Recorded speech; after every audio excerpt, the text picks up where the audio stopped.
everyone, it's Christy here, and I'm back again with another installment from my baby's first year mini album for Adaline. I want to apologize in advance for kind of the choppy nature of this video. I thought I had a pretty good idea of what I wanted to do, and I thought I'd finish things up, but then after finishing up certain parts of the album, I decided they weren't to my liking, so I had to kind of go back and do a bit of fixing. And so one of those things is this kind of divider insert page using this beautiful piece of vellum. Uh, you'll see me come back to it a couple times. So anyways, I started by trimming down the vellum to match the size of a 6x8 page protector, and then I just kind of put some white cardstock in behind. I know lots of people don't mind the kind of the see-through nature of things. I don't know, it just kind of bothers me in my own album. I really love the way it looks in other people's albums, but also I thought just having the piece of vellum at the front was kind of too flimsy, as it would get a lot of kind of traffic, like people would be having to flip it a lot, and so I didn't want it to tear or anything, so I end up just putting a white piece of cardstock in behind. And then immediately following the vellum divider, I have a 6x8 page protector with two 6x8 photos. I love doing mini albums with 6x8 photos. I just think it's such an amazing opportunity and place to showcase those more important photos, and so I decided to do that with these two photos from Adaline's newborn photo session, and then I followed up by some 4x6 photos from that same session as well. So my plan for the album is, in this video you'll see just some newborn photos. My next video I plan on doing photos from the hospital, and then after that I'll move into more like monthly sort of spreads and statistics and that sort of thing.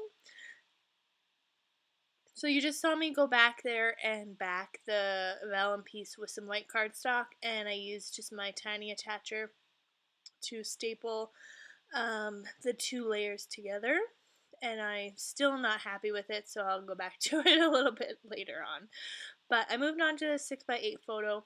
I found this acetate piece in the ephemera pack, and it's just so cute, and I love the size and how perfectly it sits on Adaline's sweet little swaddle. So I just staple that down and add some chipboard stars. If you haven't yet seen my album cover video, I'll just let you know that all the products that I'm using are from the Crate Paper Little You Girl collection, and I have it all. I have 12x12 paper, I have the 6x6 paper pad, ephemera, chipboard, sticker sheet, alphas. Some I have multiples of. I just went a little bit crazy. Once I found out that we were having another girl, I just snatched it all up. So then it was a waiting game of actually getting to use it.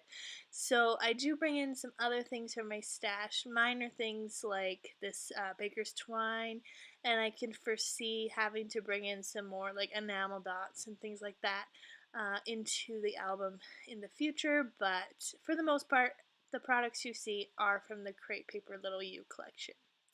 So I'm just creating a tiny little cluster in this bottom left hand corner, just using a chipboard flower, this delivery tag that I thought was super cute with the stork, and then this brad with the flag that says sweet baby girl.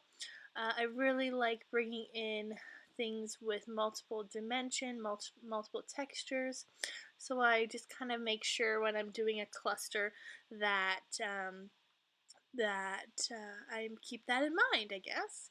So I return back to the vellum sheet, and I'm just deciding that the white on the back is a little bit too plain for me, especially sitting next to such a gorgeous photo of Adaline. So I decided to bring in some of this pink and white polka dot paper from the collection and just back it on there.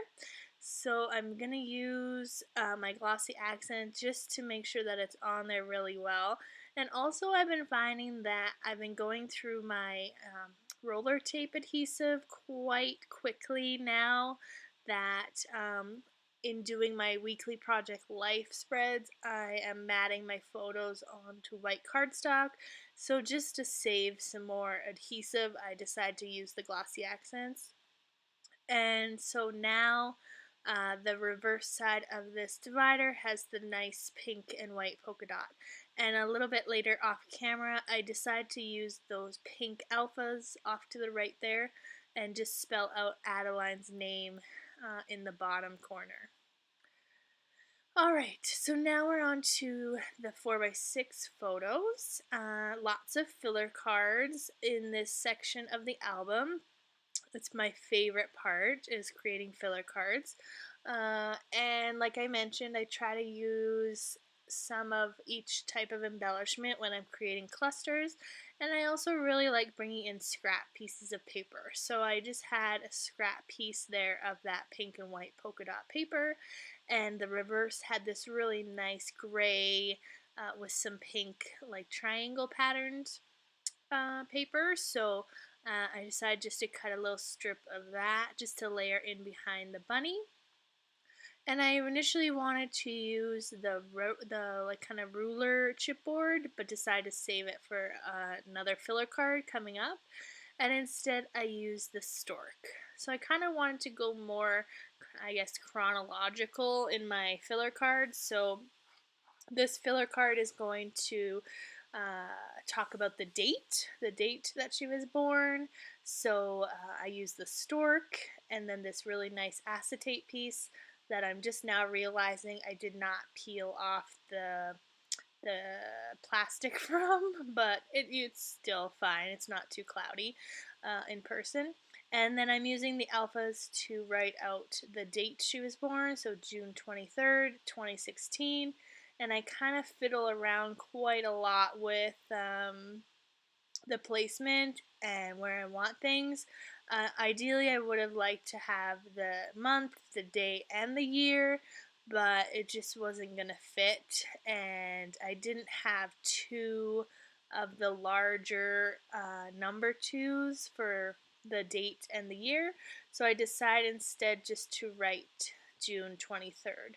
And I think about writing using the RD for the ordinal number, but just leave it plain as June 23rd. So, or June 23, and call that done. Alright, so now we're on to the reverse, and it's at this point where I remember that I have the sticker sheet, so I go back and just add in a sticker underneath that star, and it's a really cute bow. And then I add in a few enamel dots. Now that's done. See what I mean about going back and forth? Alright, so I wanted to keep this side pretty plain. I didn't want to do a ton of embellishing, so I just used this one sticker that says baby, and I layer in some scraps of paper in behind.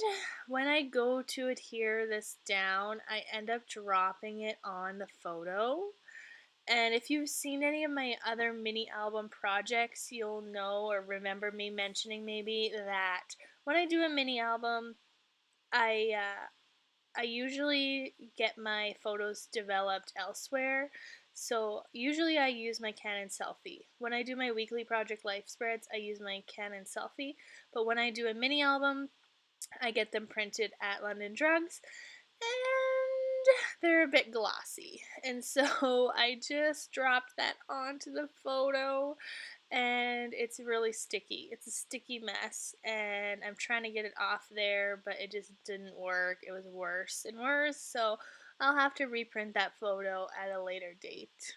But I just used a little pieces of scrap paper to layer in behind that sticker, so it shouldn't be too difficult to remove later.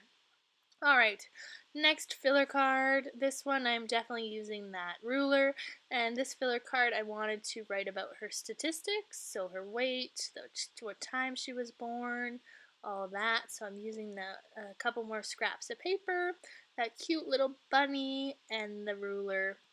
And I'm also using this acetate piece that says the day you were born, so that people viewing my album will know that the statistics are from the day she was born, obviously.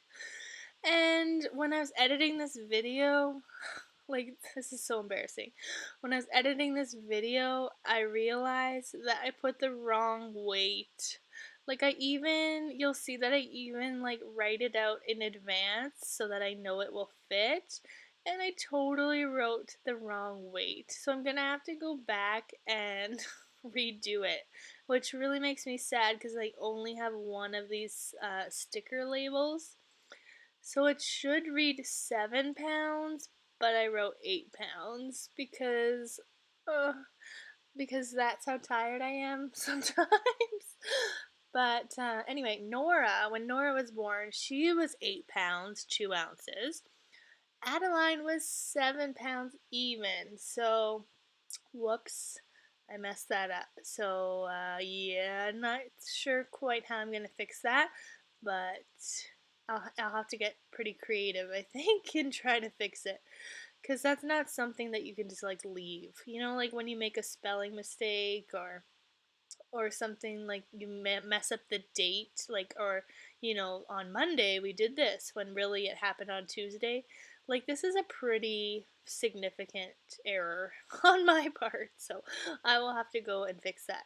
Alright, and I'm just making a cute little cluster of embellishments up at the top using a sticker, safety pin, and a heart piece of ephemera with some scrap paper and some enamel dots, and I really love the way that turns out.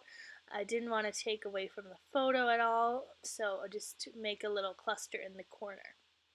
Alright, and the last 4x6 filler card is going to be just really simple, really of no significance. It doesn't have any information or journaling or anything, but it's just a fun little filler card. So I use a scrap piece of pink with this ephemera that says moments, which is really beautiful. And when I first started doing the filler card, I thought, you know what, I'm just going to leave it just like that. But then I decided it was pretty flat. It was falling pretty flat. It was kind of boring to me. So I decided instead to bring in some stickers and then a chipboard piece to layer on top. And I really love the way it turned out. So bringing in the patterns, bringing in all the colors and embellishments on this card, along with this chipboard piece that says love you to the moon and back, and I really love the way that filler turned out. Just adding a little bit of embellishment on this top photo. I use the sticker label with the floral, just bringing in the floral to match the floral on the bottom filler, and then a little tiny word sticker that says perfect, and just adding the girls' names and an enamel dot, and that one is pretty much finished. And as I do in mini albums, because it's a mini album and not a full album, I feel like it's more manageable to adhere all the photos back to back, just so that they don't shift around or anything. Alright, lastly, you saw our little announcement card there floating in like a 6x8 page protector. I ended up fusing that pocket so that it's actually now like more like a 3x8. So the filler, so the announcement card sits really nicely in there. And then this idea kind of came to me. I had all of the baby stuff kind of all together, and in it was our like photo CDs from our ultrasounds, and so I thought I would use these dividers that came with the album to kind of house those CDs. So I'm using this really adorable cloud paper just to add some more interest to the craft colored divider. And I'm doing it front and back just because I have 2 of the DVDs or CDs. And the case that the CDs came in is really nice because it ties closed and the CD just kind of slides right in there. And so you're going to see me just using glossy accents to adhere the entire case down to the divider. And then that way it's still totally accessible. I can just untie the bow, open up the case, and slide out the CD if I should choose to look at those pictures. So yeah, that's all. If you would like to get your hands on some Little You crate paper collection, then you should check out the Paper Issues store. You can always use my code KRISTIE to save 20% off. And here are some still shots. Thank you so much for watching. I appreciate all your sweet comments that you left on my other video. Thanks so much. Bye.